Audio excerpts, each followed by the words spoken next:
మా స్టేజ్ కింద మా తమ్ముడు ఎక్కడికి వెళ్ళడం సాయంత్రం ఎక్కడ ఉంటారు ఫోటోలు తీసుకోవచ్చు. స్టేజ్ మీద క్లీన్ చేయాలి.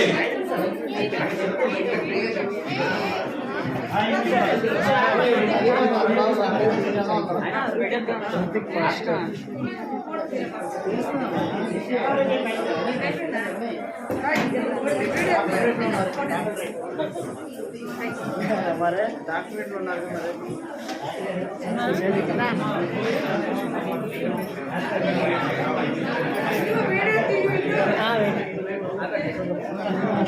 భయ స్టేజ్ ఖాళీ చేయాలి. మీరు ఫోటోషూట్లు కింద పెట్టుకోవాలి. దయచేసి అనుకోవద్దు మీరు ప్లీజ్ ప్లీజ్. భోజనాలు ఉన్నాయి, ప్రతి ఒక్కరు కూడా భోజనాలు చేసి వెళ్ళాలి. మంచి భోజనాలు పెట్టి